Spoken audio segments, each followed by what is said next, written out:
Hello world, and welcome to Why Make Music, episode 37. I'm your host, DJ Warm Cookies, also known as Willa May, and tonight we're going on a journey. Close your eyes and imagine a gentle crackle of static, the soft hiss as a tape rolls in the deck. In that hiss, there's a story. In that mixtape, there's a piece of someone's soul. This episode is all about the mixtape, not just the object, but the emotion, the culture, the love and yearning threaded through every curated track.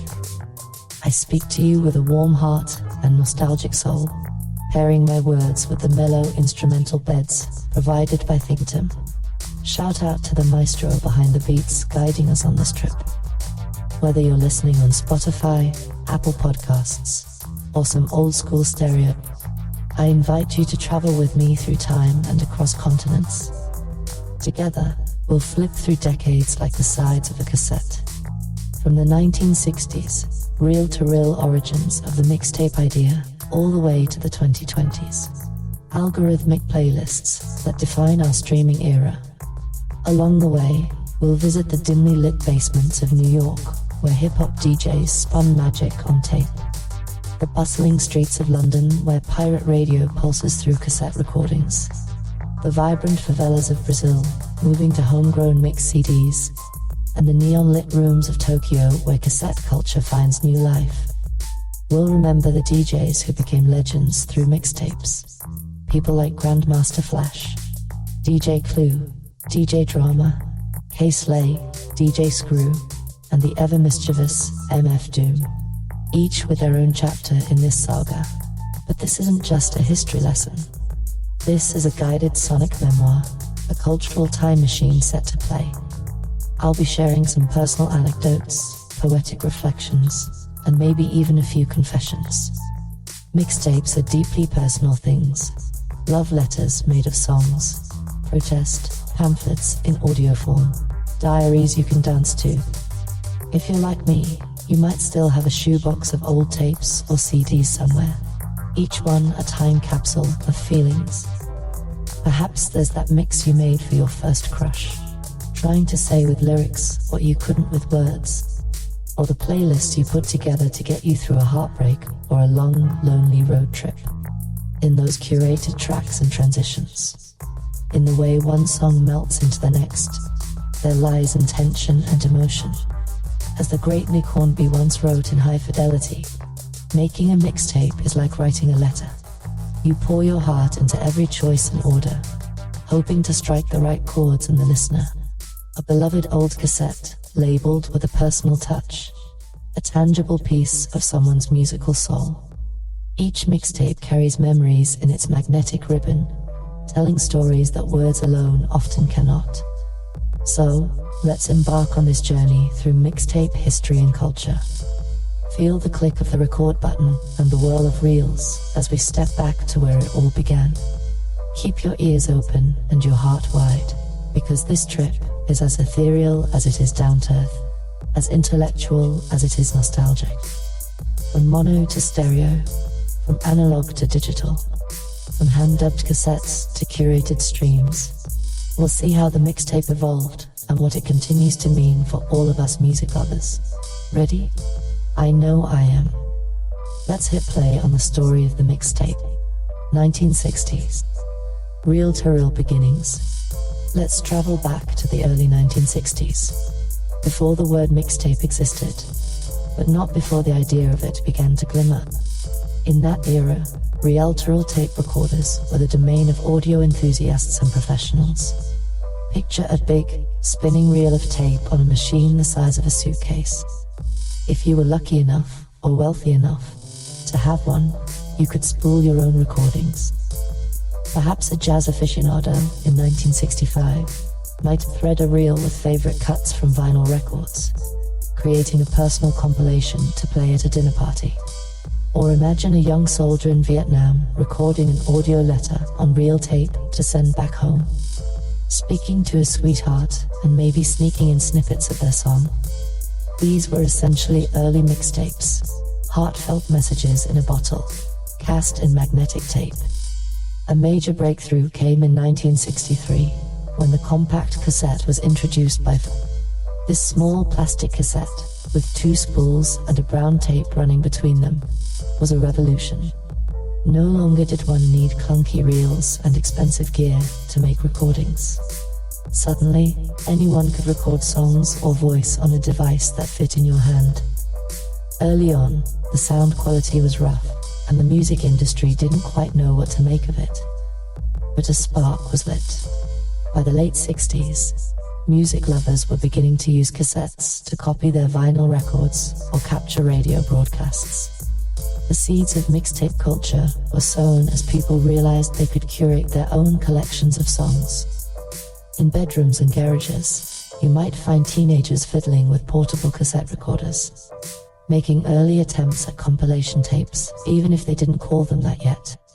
They'd wait by the radio on a Sunday night, finger hovering over the red record button, ready to catch that new Beatles or Motown hit and save it to a personal tape. The technology was still young. Songs cut off unexpectedly. The tape hiss was loud, and editing meant physically cutting tape with a razor and splicing it. But none of that stopped the rise of a new idea, that ordinary people could control what they listened to, in what order, and share that with others. Music has always been about sharing. Think of playing records with friends, or dedicating a song on the radio to someone you love. The Mixtape 2B was the next step in that evolution. By the end of the 1960s, the world was changing. Protests, love-ins, rock festivals. Amid all that change, the humble cassette tape quietly entered the scene. It would take the 1970s for it to truly explode. But already, a few visionary songs were using tapes to capture the sounds of their lives. The reels were turning, literally and figuratively.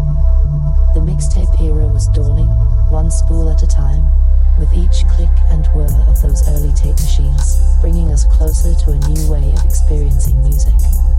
1970s. Rise of the cassette and mixtape culture. If the 1960s planted the seed, the 1970s was when that seed sprouted.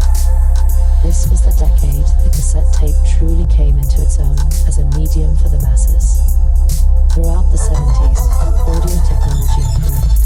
Cassette decks got better, tapes sounded clearer, and the idea of recording your own music at home went from a novelty to a commonplace. It wasn't instantaneous. Early in the decade, BINYL records still reigned supreme. But year by year, the little cassette was chipping away at the old order. One of the monumental moments was the release of the Sony Walkman in 1979. Suddenly, music became truly mobile. Imagine the freedom. You could create a mixtape at home and then walk out the door with your music, literally in your pocket. Headphones on, the world now moving to the beat of your personal soundtrack. Joggers, commuters, and teenagers on school buses all embraced this new freedom. A mixtape could travel with you, scoring the moments of your life like a personal movie soundtrack. The original Sony Walkman, 1979. A revolution in listening. With a Walkman clipped to your belt and a favorite mixtape snapped inside, music became a constant companion, turning sidewalks into scenic routes and daily life into a series of musical montages. As cassettes spread, so did mixtape culture in many forms. In living rooms across America and beyond, people sat by their stereos, carefully timing the recording of songs off the radio. The patience this required. You'd wait through commercials and DJ chatter with a ready finger, hoping to catch that one song without too much interruption. You'd scribble the tracklist on the cassette's J-card insert with a ballpoint pen. Maybe add some doodles or hearts, making it your creation. By late 1970s, giving someone a cassette of assorted tunes had become a heartfelt gesture. A new kind of love letter or friendship offering sealed with plastic tabs and magnetic tape. Meanwhile, an underground movement was brewing in music. In New York City, in the Bronx, to be precise. The earliest hip-hop DJs were using turntables to craft something revolutionary. DJs like Kool Herc, Grandmaster Flash, and Africa Bambaataa threw block parties where they looped the breakbeats of funk and soul records, and MCs rapped improvised lines to keep the crowd hyped. These live jams were ephemeral, unless someone hit record. And indeed, people did.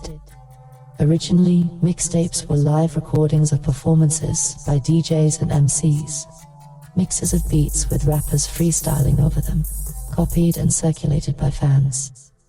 In the late 70s, long before any rapper got a major record deal, the sounds of these park parties and rec room battles spread on cassette tapes, passed hand to hand, burrow to burrow.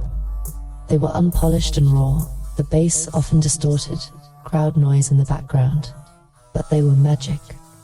Those tapes captured the birth of hip-hop, a genre and culture that itself was a mix of influences and voices. And it wasn't just New York. Across the ocean in places like Jamaica, sound system crews were recording their reggae dancehall sessions onto cassettes, creating informal distributions of new music and live remixes. In the UK, the DIY spirit was thriving too. The late 70s punk and post-punk scene found cassettes to be a perfect guerrilla medium. Bands and bedroom artists started their own cassette labels, releasing limited run tapes of music outside the mainstream system. This phenomenon, later dubbed cassette culture, empowered anyone to be an artist or a curator. You didn't need a pressing plant or a distribution deal, just a dual cassette deck and some imagination. Home tapers and indie labels in the US, UK, and beyond swapped tapes by mail, forming global networks of underground music trading. By the end of the 1970s, cassettes had infiltrated everyday life. The major record companies were selling albums on cassette alongside vinyl. Cars often had cassette players, meaning the mixtape had a place in every road trip and every summer cruising night. The mixtape concept still felt new, but its potential was clear. The industry started to feel a bit uneasy about all this homemade copying, hints of a storm that would come in the 80s. But for now, in the 70s, the mixtape was largely the people's domain. It was about sharing music you loved, capturing moments, and giving a soundtrack to your experiences. With each tape that changed hands, whether a dub of a DJ's party set, or a collection of romantic songs for a sweetheart, the mixtape culture grew roots deeper into society. The reels to reels had given way to the cassette, and the cassette was giving everyone a voice, a song, and a chance to be heard. 1980s. The golden era boomboxes, love songs, and street tapes. Enter the 1980s, and behold the glory days of the mixtape. If you picture this era, you might see a kid on a street corner with a giant boombox on their shoulder, blasting beats. Vintage boomboxes from the 1980s on display. These portable cassette sound systems helped carry mixtape culture into the streets, turning sidewalks, parks, and subway stations into impromptu music halls. With dual cassette decks and battery power, boomboxes allowed anyone to copy tapes or blast their personal mixes for all to hear, embodying the do-it-yourself spirit of the era. Those boomboxes, big portable stereos with twin cassette decks, were more than just status symbols. They were tools of mixtape culture.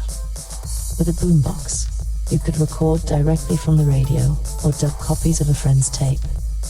You could carry your music to the park, the playground, the beach, and suddenly everyone's invited to your sonic world. The mixtape had both a private side shared between friends, exchanged like secret notes, and a public side, the soundtrack of block parties and breakdance battles. This was the decade when making a mixtape became a common pastime, almost a rite of passage. High school halls and college dorms across the world were full of whispered conversations like, "I made you a tape." Curating the perfect mix of songs for someone, be it your crush, your best friend, or your own late-night drives, was an art form. You had to balance the mood, tempo, and message. Many of us remember the painstaking process, planning out side A and side B, worrying about fitting the last song before the tape clicks off, maybe even crafting little cover art or lining the cassette case with a photo. A good mixtape in the 80s was a treasure. It was Instagram and a love letter and a diary entry all in one, long before any of those existed. Of course, as mixtapes flourished, the music industry took notice, and it panicked. They saw millions of us recording songs off the radio or copying albums for friends and thought, this is going to ruin us. In 1981, the British phonographic industry launched a now infamous campaign with the slogan, "Home taping is killing music." They stamped advertisements with a menacing logo, a cassette with crossbones, a literal Jolly Roger pirate flag made of tape. The message was clear and a bit overdramatic. Every time you hit record, you were apparently hammering a nail in music's coffin. But honestly, that propaganda only cemented the mixtape's rebel mystique. Teenagers proudly wore t-shirts with the Scalan cassette logo as a badge of honor. If home taping was killing music, then a lot of us felt fine being the villains, because what we were really doing was keeping music alive in our hearts and sharing it in our communities. On the streets, especially in urban America, the hip-hop mixtape scene was evolving. By the mid-80s, hip-hop had moved from the parks to the studios. Run DMC and LL Cool J were on MTV, but an entire parallel economy of mixtapes thrived outside the mainstream. DJs like Brocky B, Kid Capri, and Lovebug Starsky would record live mix sessions or curate the hottest new tracks onto tapes and sell them on street corners, in record shops, and out of car trunks in New York.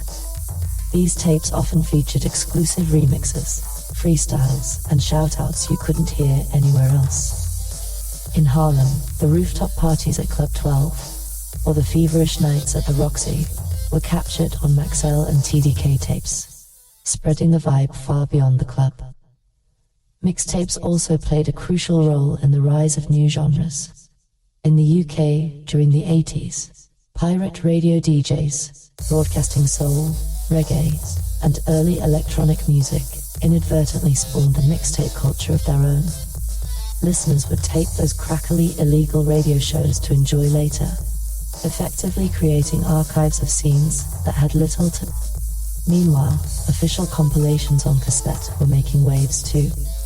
In 1986, the British music magazine NME released the C86 tape, a curated selection of indie pop bands that became legendary, often cited as the cassette that launched a whole indie genre.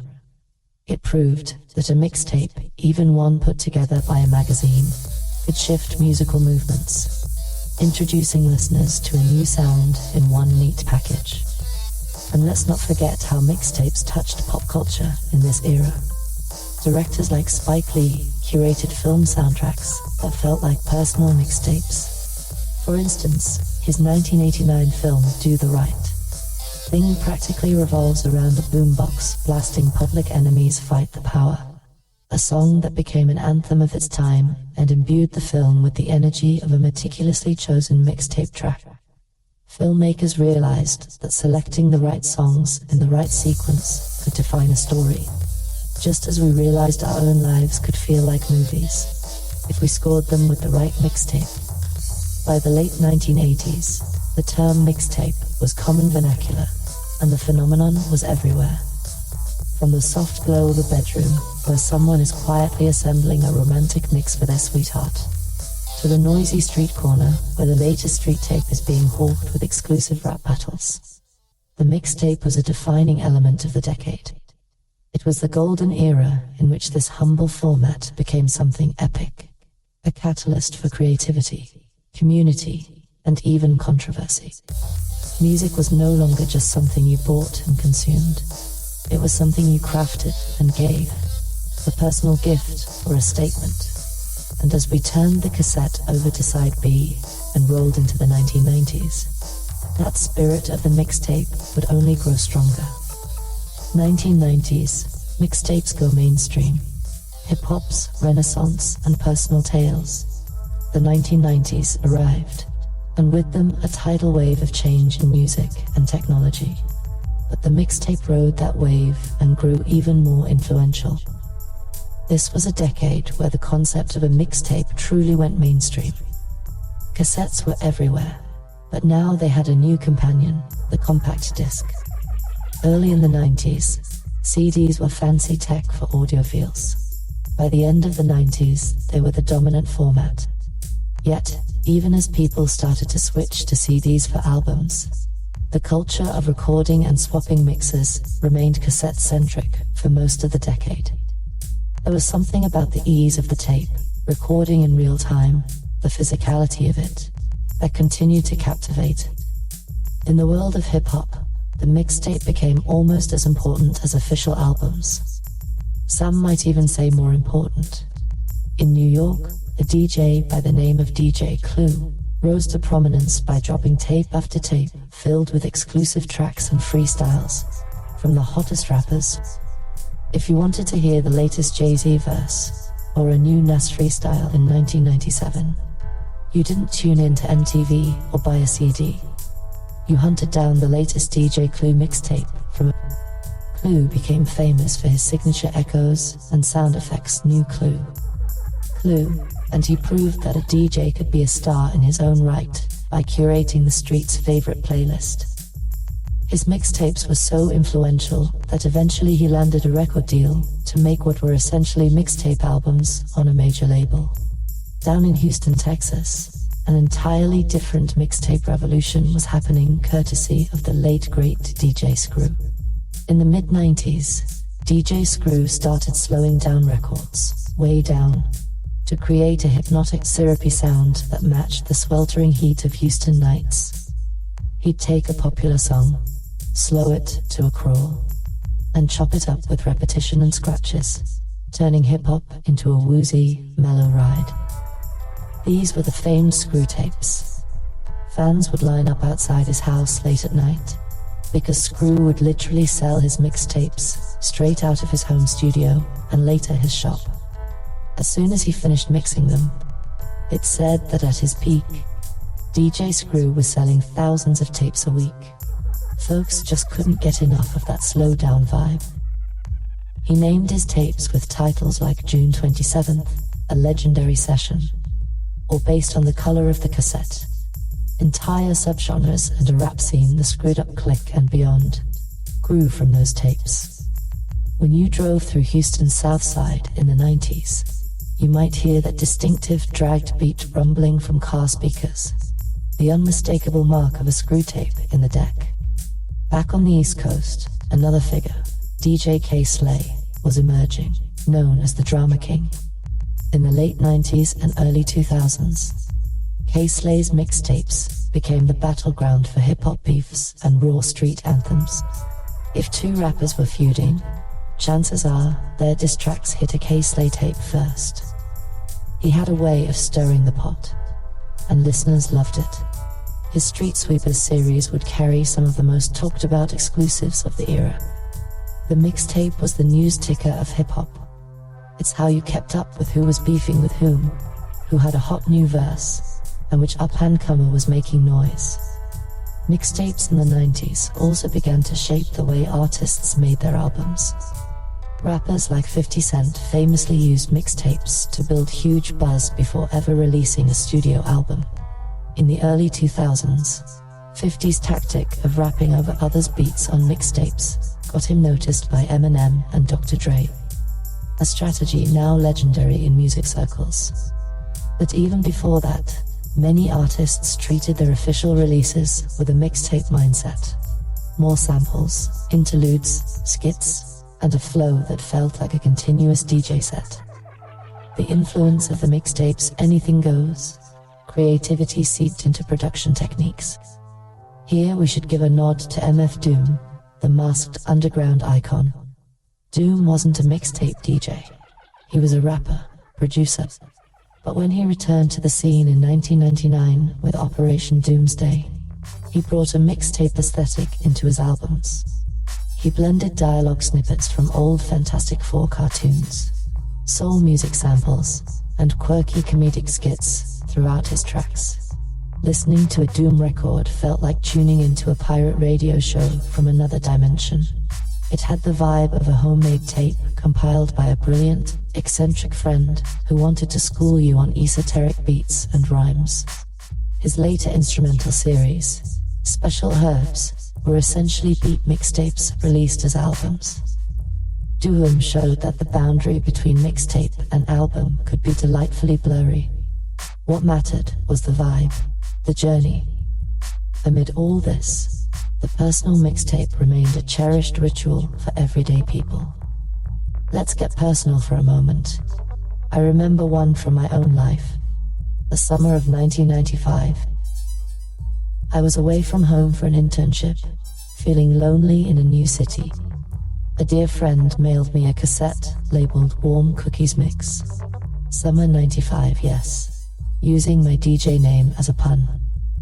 I popped it into my Walkman, and suddenly, through those headphones, it was like my friend was right there with me, guiding me through a musical postcard of home. There was side A, upbeat tracks to boost my confidence as I walked through downtown, and side B, late-night chill songs for when the homesickness hit. Between some songs, she had even recorded little voice messages, telling me funny stories or encouragement. Her voice nestled between the tracks. I laughed, I cried, I wore that tape out. To this day, when I hear certain songs from it, a bit of Sod, a dash of A Tribe Called Quest, that one Lenny Kravitz track, I'm instantly transported back to 1995, to that sweltering little apartment and the feeling of not being alone. That was the power of a mixtape in the 90s. It was a lifeline. Popular culture acknowledged this magic, too. In the 2000 film High Fidelity, based on Nick Hornby's 1995 novel, John Cusack's character gives an entire monologue about the art of making a perfect mixtape, right down to agonizing over the first song and the flow thereafter. By that point, audiences nodded in recognition. Of course, making a tape was a subtle art. We all knew it. We lived it. Whether it was a road trip mix on a long drive with friends, a workout mix on your clunky portable CD player, yes. By the late 90s, some of us were burning mix CDs as the new iteration of the mixtape, or a romantic tape for the one you got away. The mixtape was woven in. At the tail end of the 90s, big changes were afoot. The internet and digital music knocked on the door. In 1999, a program called Napster emerged, and suddenly the idea of sharing music took on a whole new, massive scale. People were now swapping MP3 files online across the globe, crafting digital folders of songs that were essentially mixtapes without the physical tape. It was exhilarating, and a bit scary for the music biz. The mixtape was about to mutate again, adapting to the digital age. But as the 90s closed, one thing was clear. The mixtape, whether on cassette, CD, or in spirit, was an unstoppable force. At the very heart of how we experienced music and expressed ourselves through it. 2000s. Digital revolution. From CD burns to DatPiff. The 2000s dawned with a new millennium and a new mixtape paradigm. The word mixtape still evoked images of cassettes for many of us, but day by day, that analog era was giving way to digital. The compact disc had taken over retail music sales by the early 2000s, and now home computers were common, which meant CD burners were in the hands of the masses. Suddenly, you didn't need to dub a tape in real time.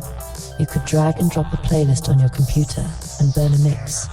CD in a fraction of the time if you were tech-savvy enough to avoid making a shiny coaster by mistake.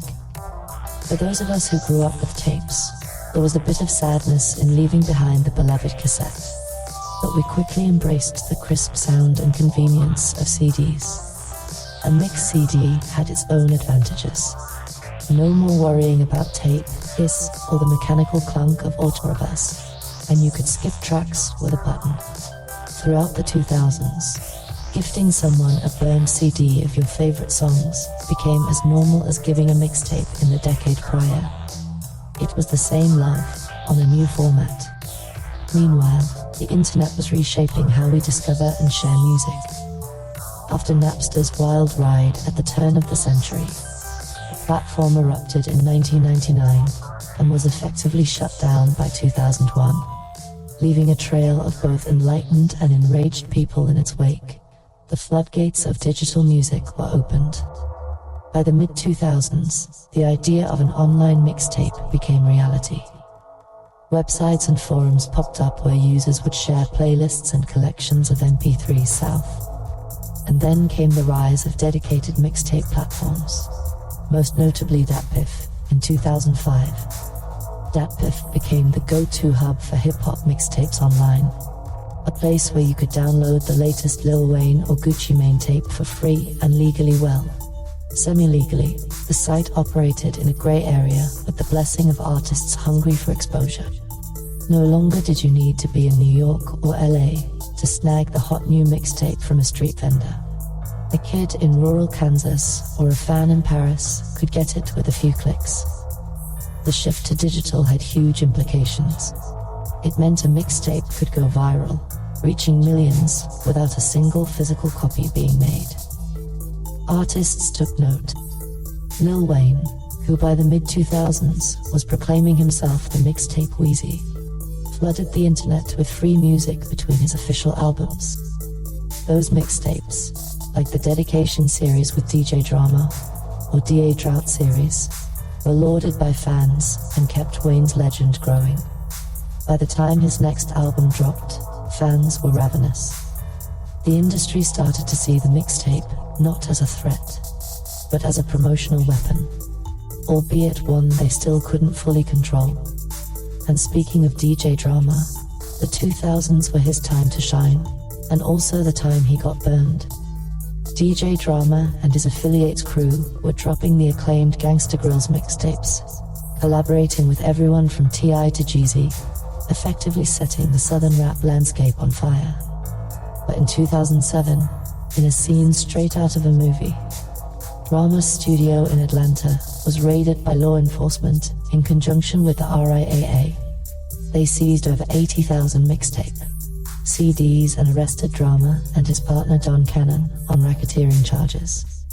Imagine, the mixtape game had gotten so influential that the feds treated DJs like mob kingpins. The incident sent shockwaves through the music community.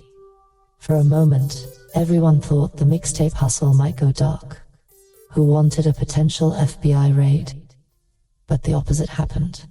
The clampdown pushed the mixtape further into the digital realm. With physical tapes and CDs under threat, the culture migrated even more to websites and online drops, making sites like DatPiff absolutely essential to keep the pipeline flowing. In a way, the raid signaled the end of an era. The mixtape was no longer a purely underground, physical thing. It had become a recognized, if sometimes notorious, part of the music ecosystem, one that would survive by evolving. During this time, something else changed. How we ourselves curated music day to day. In 2001, Apple introduced the iPod and the iTunes software, and with it the concept of the easy digital playlist. Remember making those early iTunes playlists, carefully picking songs and then maybe burning them to a CD for a friend? It was the same impulse as the mixtape, just faster and cleaner. You could make a playlist for winter 2004 moods, or for your upcoming study session, and have it on your sleek little iPod instead of on a bulky cassette. The language even shifted. Increasingly, people said playlist as much as mixtape. But emotionally and culturally, it was one continuum. In fact, I'd argue playlist is just what we started calling a mixtape when we removed the physical tape. The heart behind it stayed the same. The 2000s also saw new platforms for sharing personal mixes legally. There were niche websites, like 8Tracks, launched in 2008, where users could craft streaming playlists with a mixtape vibe and share them with the world. Even earlier, for a brief moment, a site called Mixtape allowed people to upload a handful of MP3 self to create a virtual mixtape and share the URL that is perturbed, until the RIAA shut that down with a quickness. The desire to share music in curated batches was as strong as ever, and technology was racing to catch up, stumbling over legal hurdles along the way. Regionally, the mixtape ethos continued to thrive in unique ways too. In Brazil, for example, the 2000s brought the explosion of technobrega, a genre from that flipped the music business on its head. Producers and DJs in that scene would press their own CDs and give them away, or sell them for pennies in street. Markets embracing piracy as promotion and bypassing record labels entirely. A technobrega DJ might hand you a homemade mix of their latest tunes at a party. Or you could buy one from a vendor for about the price of a soda. Those CDs were the lifeblood of a whole local industry. Proof that mixtape culture could form the foundation of an economy. Similarly, in the favelas of Rio, baile funk DJs sold mixed CDs of the latest funk karaoke tracks, ensuring the music spread even without radio play. Across the world, the tools had changed. CDs instead of cassettes, MP3 South instead of CDs. But the principle was unchanged. Get the music directly to the people, by any means necessary. By the end of the 2000s, we were all living in what felt like mixtape overload. Our iPods held thousands of songs, and new mixes or playlists were a click away. Social media was budding, and you might find MySpace pages or blogs curated by friends with embedded playlists. Personal internet radio stations of a sort. The mixtape had become less a physical object and more a cultural concept, a way of thinking about music as a personalized experience. And through all this, the soul of the mixtape endured.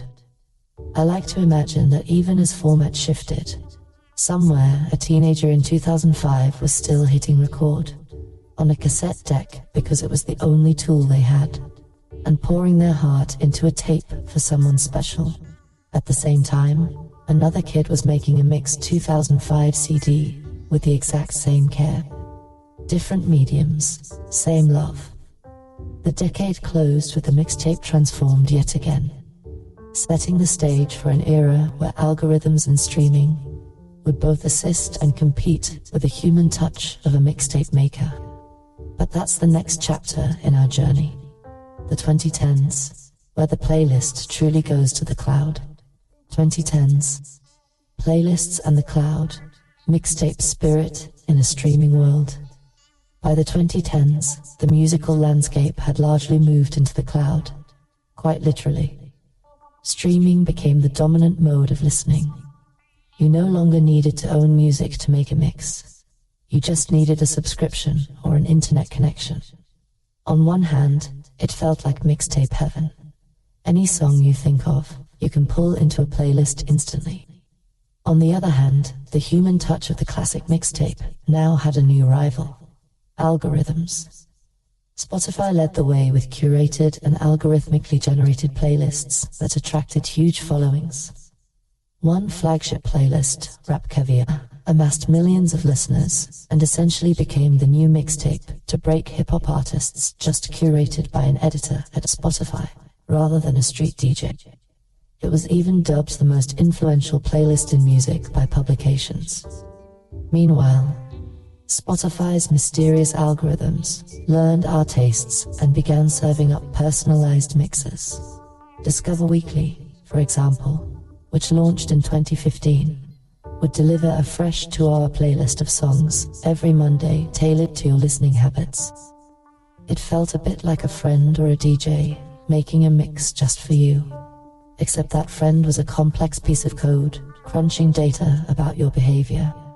These algorithmic mixes were uncannily good at times, eerily hitting the mood you're in or introducing you to an artist you end up loathing. It was impressive, but also a little unsettling. It raised questions about autonomy. Were we choosing the music, or was the machine choosing for us? Nevertheless, the mixtape spirit persisted in new forms. SoundCloud became a hotbed for emerging artists. Many of the so-called SoundCloud rappers, around 2015, 2017, like Lil Uzi Vert, Experimentation, and Chance the Rapper, who put out loose tracks and free projects in the mixtape tradition, sometimes not even bothering with the old label system at all. Chance famously released his coloring book project in 2016 as a streaming-only mixtape and still snagged Grammy Awards for it, challenging the industry's definitions. Platforms like Bandcamp offered another avenue. Artists could share music directly with fans, free or paid, effectively letting an artist function as their own mixtape, DJ and distributor. The playlist became the 2010s term du jour. Everyone was making playlists. You'd create a Spotify playlist for your road trip and shoot the link to your friends. Or you'd follow public playlists curated by influencers, brands, or magazines.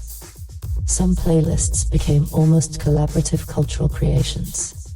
Think of those massive shared playlists people contribute to on forums for a certain vibe or event. The ease of sharing a link meant a mixtape no longer had to be a single octet. It could morph and update, all be experienced simultaneously by thousands of followers. This was mixtape culture scaled up and atomized by the internet. Popular media continued to stoke nostalgia for the old school mixtape, even as we embraced the new. Marvel's Guardians of the Galaxy films, starting in 2014, centered around a literal mixtape. Awesome Mix, Vol. 1, a cassette filled with 1970s hits that a mother leaves her son. The movie's soundtrack not only charmed audiences, it rocketed to #1 on the Billboard chart, proving that a great mix of songs, even older songs, can feel as fresh and exciting as any new album. Suddenly, a new generation was watching Star-Lord reverently pop a cassette into his Walkman, and perhaps wondering, maybe I should make one of those. Sales of blank cassettes and vintage Walkmans did see a little bump around then. Even Stranger Things and other retro-minded shows further romanticized the analog mixtape aesthetic. And yes, cassettes unbelievably made a modest comeback. By the late 2010s, beyond the niche circles of noise and metal bands that never abandoned them, even some pop and indie artists were releasing limited cassette editions for collectors.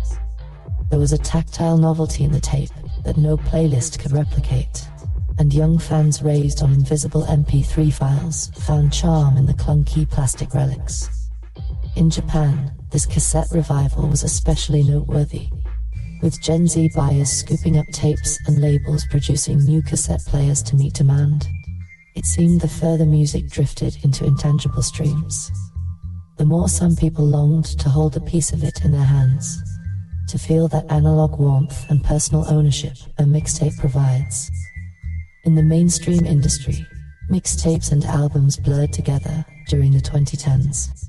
Established artists started dropping surprise mixtapes on streaming services that were virtually indistinguishable from albums. Aside from the label of being a mixtape, often meaning it was released free or without the usual album rollout.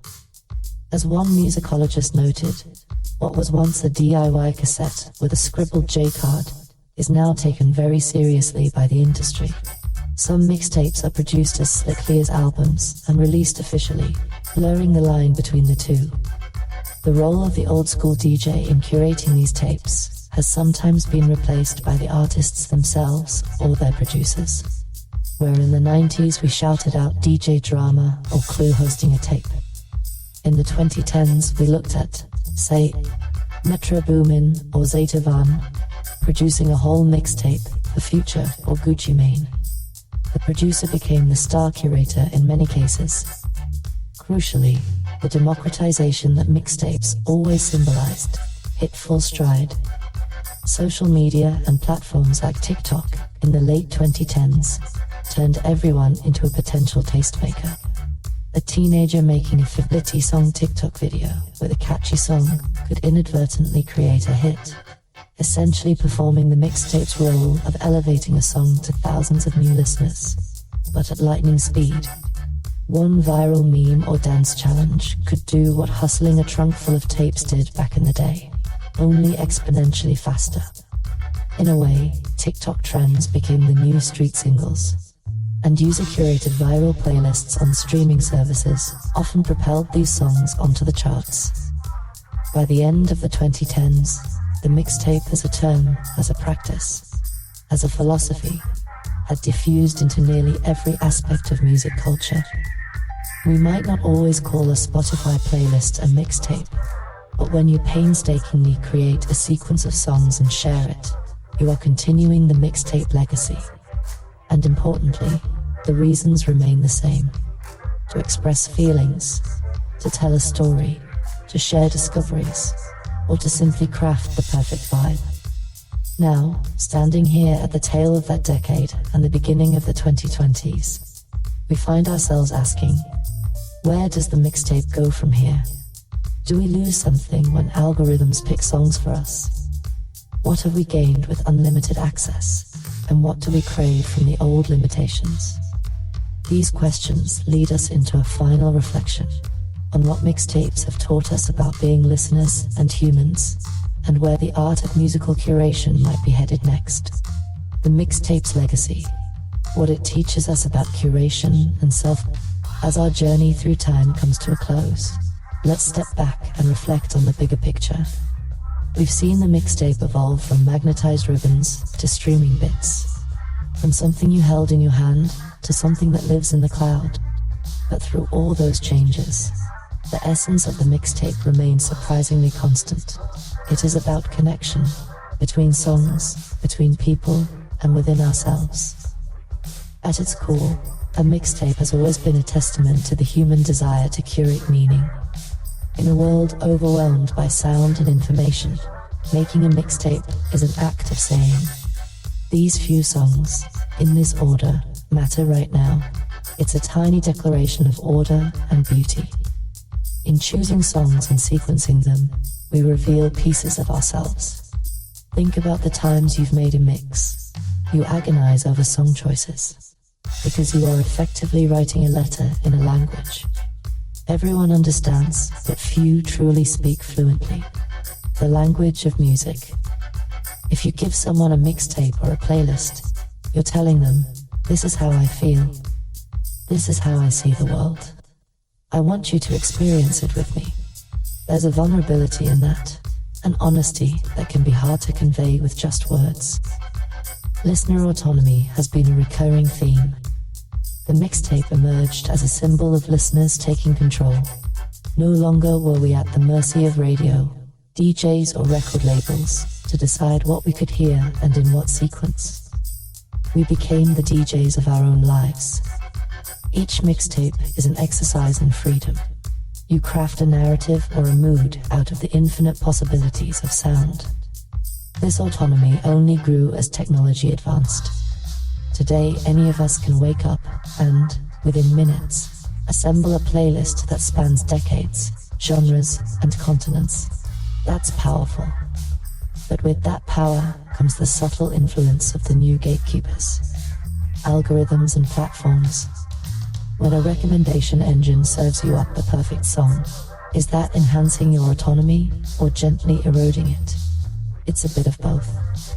The future of curation likely lies in a balance.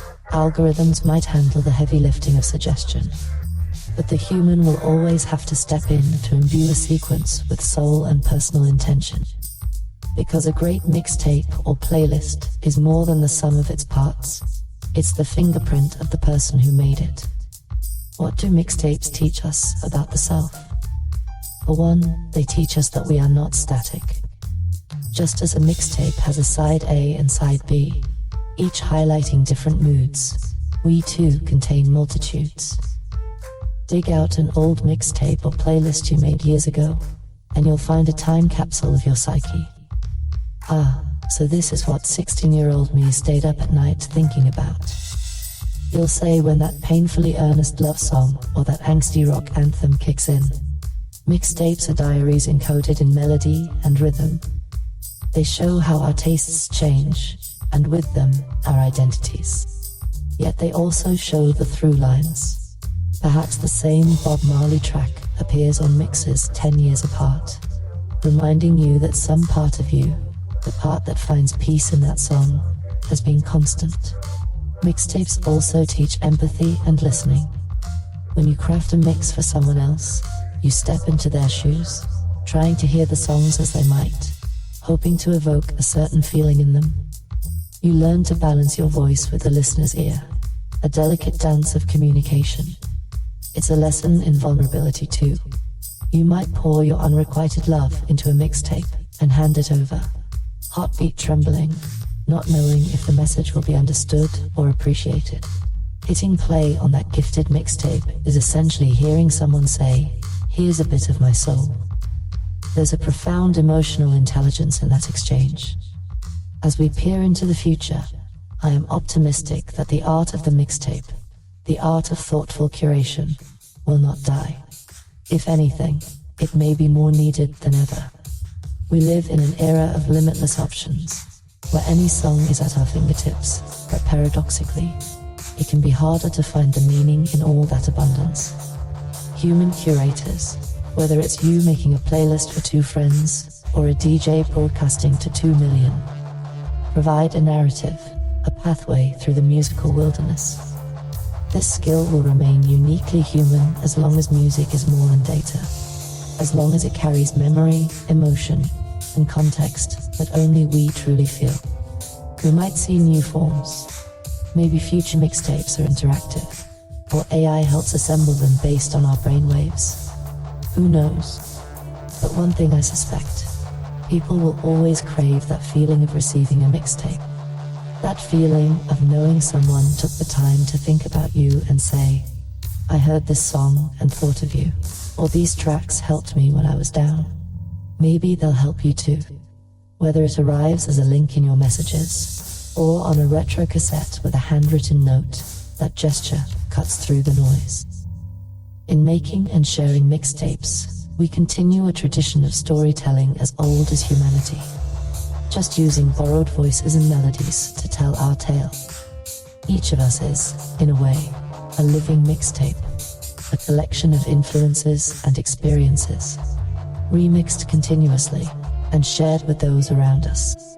And just like a good mixtape, we hope our individual song selection, the choices we make, the values we carry, resonates with someone out there and perhaps brings joy, understanding, or solace. So, here we are, at the end of this long sonic adventure. From reel-to-reel whispers in the 60s to AI-curated streams in the 20s, what a ride it's been. If you've made it this far on what I hope has been an enjoyable playlist of thoughts, I want to thank you. Thank you for tuning in to my nostalgia, to these cultural echoes, and to the heartbeat that underlies it all, the love of music. Before I sign off, a few shout-outs, because mixtape culture is also shout-out culture. After all, big thanks to ThinkTimm, the wizard behind the scenes, for producing the warm, soulful instrumentals that have been dancing beneath my voice this whole time. Seriously, if you enjoyed the vibes, that's ThinkTimm bringing the cookies and the warm milk, and a nod to the platforms that carry this show. Whether you're catching this on Spotify, Apple, or another stream, it's kind of beautiful that you can hear me talk about mixtapes on the very services that appended the mixtape game. A little poetic, I'd say. Lastly, to our community and supporters, much love. Much love. If you enjoyed this journey and want to keep the mixtape spirit alive, consider checking out our show merchandise. Yes, we've got some fresh Why Make Music gear curated by ThinkTimm and team. What? So you can wear your musical heart on your sleeve, quite literally. Alright, my friends, I'm DJ Warm Cookies, aka Willa May, and it has been a pleasure and an honor to be your guide on this adventure we called the Mixtape. Keep making music, keep sharing songs, keep that flame of curiosity and love burning. In a world that often feels shuffled and algorithmically sorted, don't forget that you have the power to create meaning, one song at a time. The power. Stay soulful, stay creative, and until next time, happy mixing. Ooh, the power. That was DJ Warm Cookies, aka Willa May in the hizzy. Welcome, people. Let me tell you something. I am alive. I am well. I am real to the touch. I can feel the future. And I decided to come unscripted, off the cuff, off the dome, just to say, I'm home, I'm home, I'm home. Now, lately, the workload has been kind of heavy, so I had to delegate some work out to get some things done. And this mixtape is one of the finest episodes we put out. Matter of fact, I say the last 5 or 6 have been very informative, transformative, enhancing your form. I am independent producer ThinkTimm, and I'm coming at you to let you know that I have seen the future, and the future is bright. I have been crushing, I have been expanding my knowledge, and I have been thinking about what we're going to do next. We are approaching the 1-year mark that I have been sharing my ideas and my thoughts with the audience, with the people that matter. Do you know that you matter to me? I want to make sure that everything you get is quality. Everything you get will live up to your standards. I have been learning social media. I have been learning software. I have taken my time. I have stitched together something that's going to blow your mind. I'm letting you know, coming up will be a phenomenal year number 2. Right now, I am in the planning stage. I'm a little past pre-production. I guess you could say I am in production. If I was a Marvel film, I would be filming, ready to go into the ADR booth and do some overdubs. If I was a Star Wars movie, I might be at that point where people are so antsy. We need it. The leaks are leaking. I know you can hear me. I know that you have missed me. The other me's cool. But me personally, I like the other guy. I'm alright, but THINKTIMM 2.0, that's the guy. He's very informative. You know, he speaks so eloquently to a point that he actually helped me speak better. Do you understand? That's what technology is. That's what the future holds. I am coming at you live. WDMN Damnation. ThinkTimm on all your social media platforms. Don't be enthusiastic about the past. I want you to think about about the future. The future. So what do I hold in my bag of tricks? Let me tell you. Just the other day, I was sharing the ideas, with the ThinkTimm think tank. Me and Microphone Mover 101, we were chopping it up and we were talking about, the journey, the journey, the journey. They tell you all the time, it's not where you go, it's how you get there. And Lord knows, I have arrived. We have arrived. We have left our mark. We have done our due. To a point that I promise you, there will be some more free time. What is free time, ThinkTimm? Tell me, what do you do in your free time? I do clerical work in my free time. I file publishing papers. I look up copyright law. I read, I expand. As an old man, I gotta have a hobby for my hobby.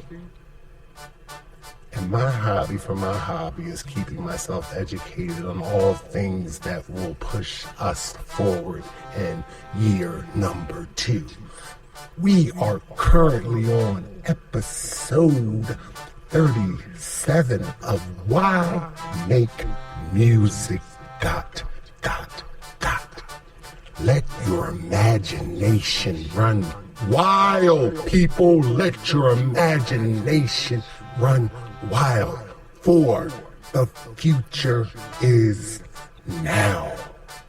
I am finally one of those creators that are living in the future, meaning that I know what you will know soon. Let's fast forward. How far in the future can you go, Tim? How far can you go? If I lied and told you I can go way far, you say, give me a number, my man. Give me a number. Tell me something. I'll say I'll go to 2094. 2094? What are you talking about? Do you have a DeLorean? Do you have a hot tub? Are you playing with your Morbius strip?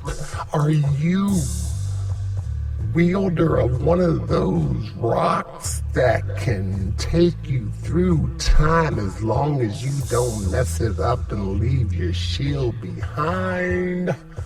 No, I am a crafter. I am a creator. As a creator, you must live a little bit ahead of everyone else. Just a little bit, just so you know what will be coming. You have to know when the end is near. You have to know when I say thank you, my dear. You have to know the ideas I have. When we have our production meeting early in the week, Willa Mae and I, we sit back, we chop it up, and I say, let's think about what we're going to do this week. What are we going to share with the people? The people, the people, the people. And she says, we've been killing it. You don't understand. She's hip, she's fly. She's part of my mind. She understands, she got it, she keeps it, and she keeps me on point. So what I'm telling you is that tune in to WDMN Damnation, Why Make Music, hosted by Willa Mae, powered by ThinkTimm. Hit us up on the social media sites. You know the one. Instagram at ThinkTimm, at DJ Warm Cookies, at Why Make Music, at WDMN That is WDAM Nation, Damn Nation, WDMNATION.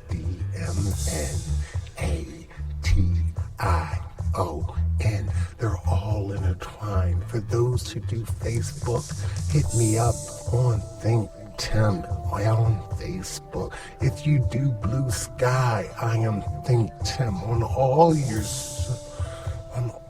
your streaming platforms. My music is there, and soon there will be voices. There will be singing, there will be lyrics, there will be stories, there will be layered things that will blow your mind. Can I say that I am taken back by technology? The fact that I can share my thoughts, my ideas, and everything that I want to do with people who are just as curious as me and you. I am humbled. I am thankful. I am